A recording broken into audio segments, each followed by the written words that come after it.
வணக்கம், நான் உங்க friend Jaya Srinivasan. Welcome to veggies recipe.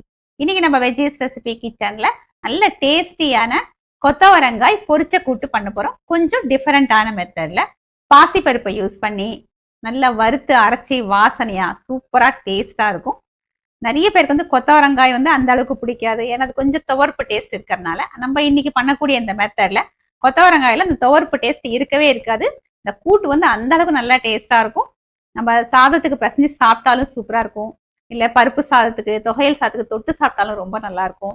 சிம்பிளா ஒரு லஞ்ச் முடிக்கணும் அப்படின்னாலும், இல்ல டக்குன்னு ஒரு பிரஞ்ச் மாதிரி முடிக்கணும் அப்படின்னாலும் இது வந்து பெஸ்டா ஆப்ஷனா இருக்கும். ஃபர்ஸ்ட் டைம் சேனல்ல பாத்தீங்கன்னா ப்ளீஸ் சப்ஸ்கிரைப் பண்ணுங்க, பெல் ஐக்கானை கிளிக் பண்ணி ஆல் ஆப்ஷன் கொடுத்துட்டீங்கன்னா நான் போடக்கூடிய எல்லா வீடியோஸும் குவிக்கா வந்து உங்களுக்கு ரீச் ஆகும். வாங்க ஈஸியா இந்த கொத்தவரங்காய் பொரிச்ச கூட்டு எப்படி பண்றதுன்னு பார்க்கலாம். கொத்தவரங்காய் பொரிச்ச கூட்டு பண்றதுக்கு 1/4 கிலோ கொத்தவரங்காயை நல்லா வாஷ் பண்ணிட்டு இந்த மாதிரி பொடி பொடியா கட் பண்ணி வச்சிருக்கேன். இது குழம்பு கரண்டில ஒரு கரண்டி அப்படின்னு சொல்லலாம். பாசிப்பருப்பு எடுத்துட்டு இருக்கேன். இதையும் நல்லா வாஷ் பண்ணிட்டு ஒரு 1/4 மணி நேரம் ஊற வச்சு வச்சிருக்கேன். பாருங்க, இந்த பாசிப்பருப்பு வந்து நல்லா ஊறி இருக்கு. ஒரு குக்கர் எடுத்துக்கலாம். இதுல நம்ம ஊற வச்சிருக்கிற பைத்தம்பருப்பு சேர்த்துப்போம். இதுலயே இந்த கட் பண்ணி வச்சிருக்கிற கொத்தவரங்காயும் சேர்த்துக்கலாம். இல்ல கொஞ்சமா தண்ணி சேர்த்துப்போம். பாருங்க, இந்த மாதிரி காய் முங்குற அளவுக்கு தண்ணி சேர்த்துக்கலாம். இந்த கூட்டுக்கு தேவையான அளவுக்கு உப்பு, 1/4 டீஸ்பூன் பெருங்காயத்தூள், 1/4 டீஸ்பூன் மஞ்சத்தூள்.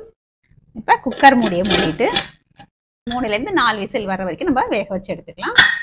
ஸ்டவ்ல ஒரு கடாய் வச்சிருக்கேன். நம்ம இப்போ பொரிச்ச கூட்டுக்கு வறுத்துக்கலாம். 1 டீஸ்பூன் எண்ணெய் சேர்த்துப்போம். எண்ணெய் சூடாயாச்சு. சின்ன கட்டி பெருங்காயம் சேர்த்துக்கலாம். ஃபர்ஸ்ட் பெருங்காயம் பொரியட்டும். பெருங்காயம் நல்லா பொரிஞ்சாச்சு.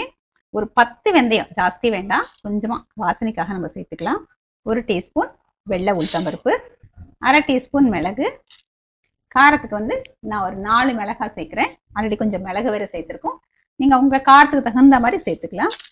இப்போ இது எல்லாத்தையும் நல்லா வறுத்துக்கலாம். ஸ்டவ் ஃப்ளேம் வந்து நான் சிம்மில் வச்சுருக்கேன். உளுத்தம்பருப்புலாம் நல்லா வறுபட்டாச்சு, மிளகாயும் நல்லா வறுபட்டாச்சு. இப்போ இதில் 1 டேபிள் ஸ்பூன் மல்லி விதை சேர்த்துக்கலாம். 1/2 டீஸ்பூன் ஜீரகம்.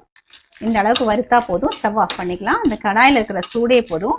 இந்த ஜீரகம் மல்லி எல்லாமே நல்லா வறுபட்டுடும். 1 மூடி தேங்காய் துருவல்ல பாதியை வந்து இதுல சேர்த்துப்போம். இப்போ இதையும் நல்லா வறுத்துக்கலாம்.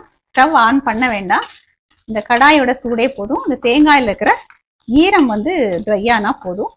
இது கொஞ்சம் சூடு ஆறுனதுக்கு அப்புறம் நம்ம மிக்சியில போட்டு கொரப்பா அரைச்சி எடுத்துப்போம்.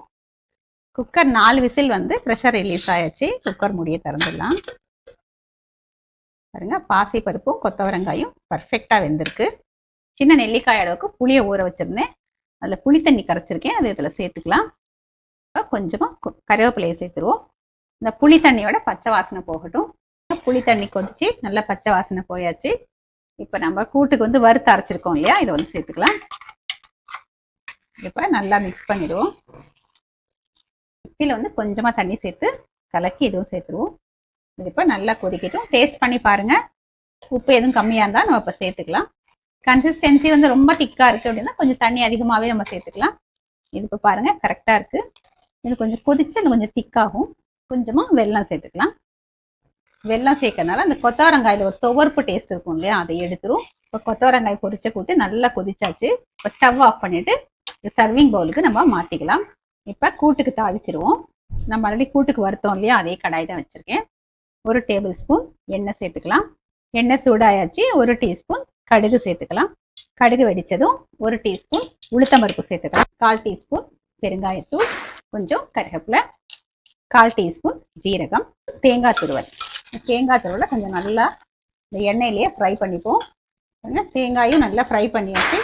நல்லா செவக்க வேணாலும் வறுத்துக்கலாம், நம்ம இஷ்டம்தான். நான் இந்த அளவு தான் வந்து ஃப்ரை பண்ணுவேன். ஸ்டவ் ஆஃப் பண்ணிடலாம். தாளிச்சதை நம்ம இந்த கொத்தவரங்காய் பொரிச்ச கூட்டில் சேர்த்துருவோம். டேஸ்டி அண்ட் ஹெல்தியான கொத்தவரங்காய் பொரிச்ச கூட்டு சர்விங்க்கு ரெடி. கொத்தவரங்காய் பொரிச்ச கூட்டு பாருங்க, நல்லா அப்படி மணக்குது, வாசனையா இருக்கு. சூடான சாதத்துல நம்ம பிசைஞ்சு சாப்பிடலாம், இல்ல பொடி சாதம், பருப்பு சாதம் அந்த மாதிரி தொட்டு சாப்பிட்டாலுமே சூப்பரா இருக்கும். நம்ம இன்னைக்கு சாதத்துல போட்டு தான் டேஸ்ட் பண்ணி பார்க்க போறோம். நல்லா கொஞ்சம் நெய் போட்டு இந்த பொரிச்ச கூட்டையும் போட்டு நல்லா பிசைஞ்சு சாப்பிட்டோம்னா அட்டகாசமா இருக்கும். டேஸ்ட் பண்ணி பார்த்துடலாம். பிரமாதமா இருக்குங்க, ரொம்ப நல்லா இருக்கு. குவிக்கா சமையல முடிக்கணும், எங்கேயாவது வெளியில போகணும், இல்ல ஒரு பிரஞ்ச் வந்து முடிச்சுக்கணும் அப்படின்னு நம்ம நினைச்சோம்னா இது வந்து பெஸ்ட் ஆப்ஷன். இந்த பொரிச்ச கூட்டு மட்டும் பண்ணிட்டு ஒரு அப்பளம் சுட்டாலோ இல்ல ஒரு சிப்ஸ் இருந்தா கூட தொட்டு சாப்பிடலாம். குழந்தைங்க வந்து கொத்தவரங்காய் சாப்பிட மாட்டாங்கன்னா இந்த மாதிரி நீங்க பொரிச்ச கூட்டு பண்ணி கொடுத்து பாருங்களேன், சூப்பரா இருக்கும், சாப்பிடுவாங்க. அது துவர்ப்பு டேஸ்ட் கூட தெரியவே தெரியாது. இதே மெத்தட்ல இந்த கொத்தவரங்காய் பொரிச்ச கூட்டு நீங்க ட்ரை பண்ணி பாருங்க, கண்டிப்பா சூப்பரா வரும். ட்ரை பண்ணி பார்த்துட்டு எப்படி வந்ததுன்னு கமெண்ட்ல சொல்லுங்க. லைக் பண்ணுங்க, உங்க ஃப்ரெண்ட்ஸ் அண்ட் ஃபேமிலியோட ஷேர் பண்ணுங்க. புது ரெசிபி நாளைக்கு நான் உங்களை மீட் பண்றேன். தேங்க்ஸ் ஃபார் வாட்சிங்.